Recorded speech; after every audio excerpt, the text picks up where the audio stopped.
Hello नमस्कार दोस्तों। जय हिंद। नए साल की बहुत बहुत शुभकामनाएं। आज हमारे यूट्यूब चैनल की तीसरी वीडियो होने वाली है जिसमें मैं आपको भाग एक के बारे में बताने वाला हूँ। संविधान के भाग एक टॉपिक है हमारा।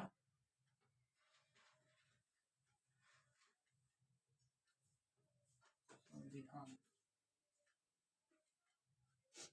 तो मैंने 12 अनुसूचियों को पूरी तरह से कंप्लीट करा दिया था, जिसमें पहली अनुसूची में मैंने बताया था संघ और उसका राज्य क्षेत्र।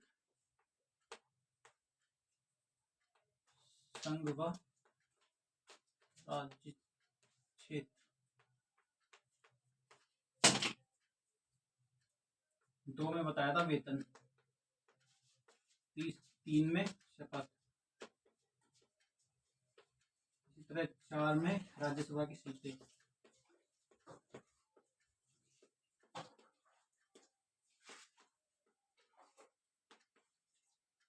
5 में SC ST के लिए विशेष प्रावधान।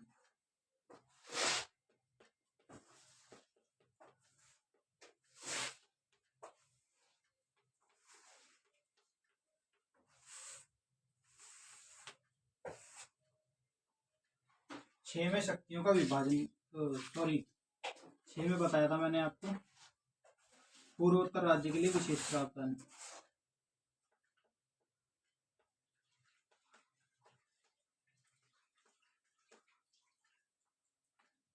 7 में बताया था शक्तियों का विभाजन।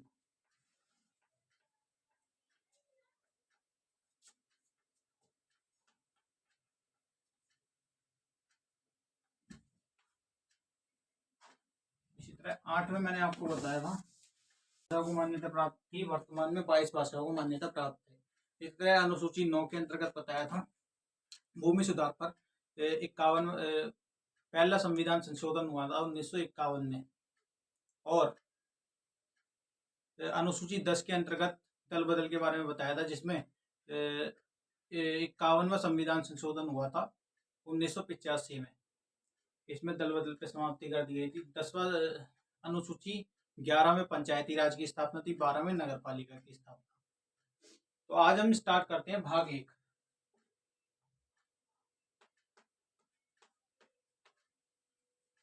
संविधान का भाग 1, संघ और उसका राज्य क्षेत्र।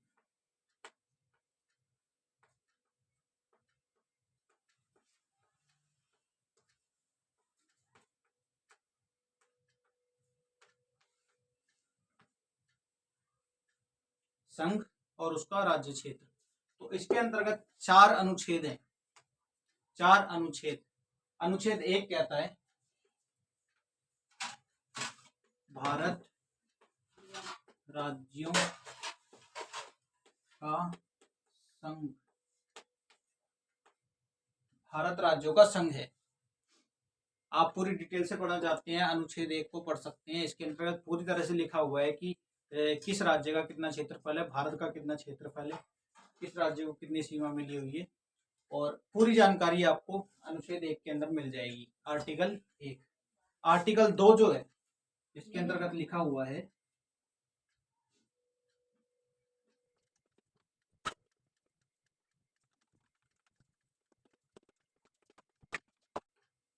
अनुच्छेद 2 जो है आर्टिकल 2 इसके अंतर्गत लिखा हुआ है कि संसद किसी भी राज्य को, किसी भी विदेशी राज्य को भारत के अंतर्गत शामिल कर सकती है। उदाहरण के तौर पे यदि हम देखें तो 1975 में सिक्किम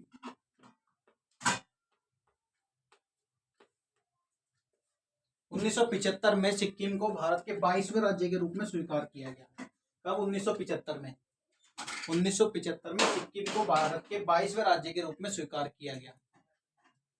इस तरह संसद चाहे तो किसी भी विदेशी राज्य को जो भारत में शामिल होना चाहता है तो उसे भारत में शामिल कर सकती है और उसे वहां की नागरिकता भी देगी, भारत की नागरिकता भी देगी।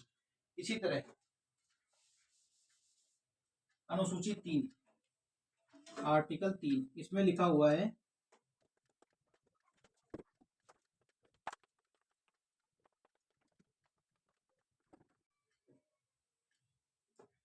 आर्टिकल 3 में लिखा हुआ है संसद जो है वो वर्तमान राज्य, भारत के अंतर्गत जो भी वर्तमान राज्य है उसमें कुछ भी परिवर्तन कर सकती है। चाहे वो उसका नाम बदल सकती है या फिर उसके क्षेत्रफल में परिवर्तन कर सकती है। जैसे आपने देखा होगा कि उत्तर प्रदेश से उत्तराखंड को अलग किया गया। संसद चाहे तो वर्तमान राज्यों में परिवर्तन कर सकती है। आर्टिकल 2 कहता है कि किसी भी विदेशी राज्य को शामिल कर सकती है। समझने की कोशिश कीजिए, सबसे पहले शामिल करेगी संसद जो है विदेशी राज्य को शामिल करेगी, फिर उस बाद में उसके अंतर्गत तोड़फोड़ करेगी, बाद में उसके अंतर्गत परिवर्तन करेगी।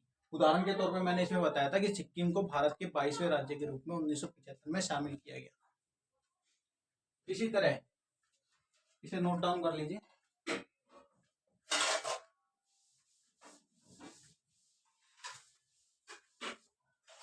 आर्टिकल 4, आर्टिकल 4 में कहा गया है कि जब भी आर्टिकल 2 और 3 का प्रयोग होगा तो उसके अंतर्गत राष्ट्रपति दखल नहीं दे सकते।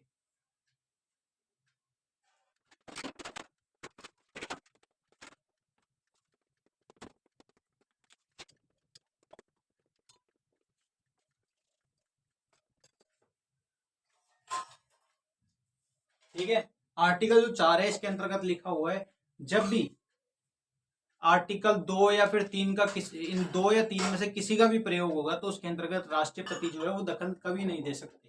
तो यही बात आर्टिकल 4 के अंतर्गत लिखी हुई है। ये हमारा भाग 1 कंप्लीट हो चुका है। ठीक है, हम रिवीजन करते हैं, इसे आप नोट डाउन कर सकते हैं। जब भी अनुच्छेद 2 व 3 का प्रयोग होगा तो उसमें राष्ट्रपति दखल नहीं देंगे। ठीक है,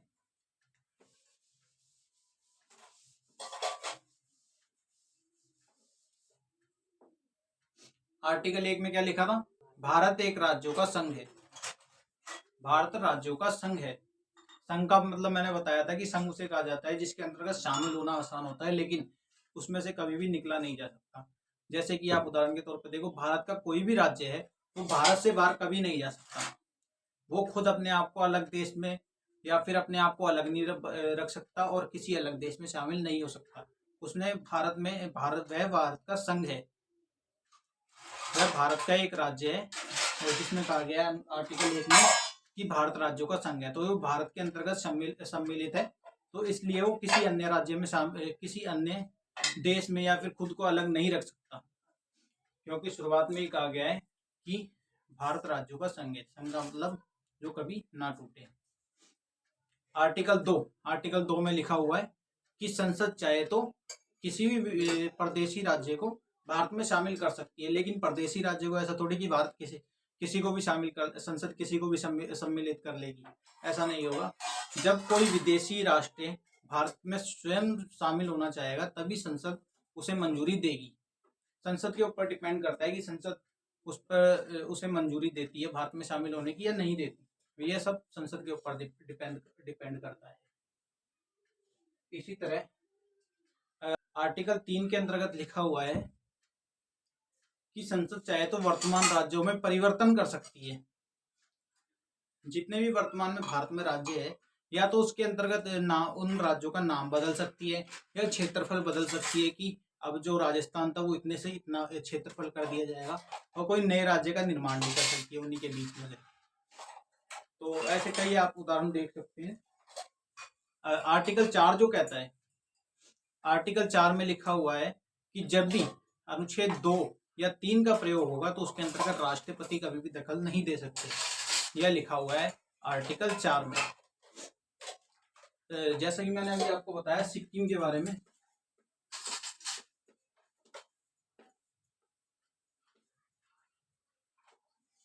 सिक्किम 1975, सिक्किम 1975 में भारत के अंतर्गत शामिल हुआ 22वें राज्य के रूप में। ये बात याद रखिएगा। यदि हम और जैसे ही भारत में शामिल हुआ तो इसे इनके यहाँ के लोगों को भारत की नागरिकता प्रदान की गई। पहले कहा गया था कि आप एक वर्ष यहाँ पे रह के देखिए। इनमें कई समझौते हुए। जो चीन के लोग थे वो सिक्किम के लोगों को परेशान कर रहे थे, तो ऐसे में सिक्किम जो था, सिक्किम ने कहा कि हम यहाँ पे नहीं रहना चाहते, हम भारत में रहना चाहते हैं। तो भारत के जो प्रधानमंत्री थे उन्होंने कहा कि आप 1 साल के लिए यहाँ पर रह के देखिए, यदि आपको लगता है कि यहाँ पे रहना आपके लिए आरामदायक है तो आप यहाँ पे रह सकते हैं। तो यहाँ पे 1 साल रह के देखे तो फिर उन्होंने मंजूरी दी सिक्किम के लोगों ने। फिर 1975 में पूरी सहमति के साथ हस्ताक्षर हुए। फिर 22वें राज्य के रूप में सिक्किम को चुना गया, भारत के 22वें राज्य के रूप में स्वीकार किया गया, और किया गया 1975 में। तो हमारी जो भाग 1 है संघ व उसका राज्य क्षेत्र, ये पूरा तरह से कंप्लीट हो गया है, क्योंकि इसके अंदर का 4 ही आर्टिकल थे, 1 से 4 ही आर्टिकल थे। तो हम अपनी नेक्स्ट वीडियो में बताने वाले हैं भाग 2 के बारे में। भाग 2 से शुरुआत करेंगे, जिसका नाम है नागरिकता, सिटीजनशिप। तो मिलते हैं हम अपनी अगली वीडियो में। जय हिंद।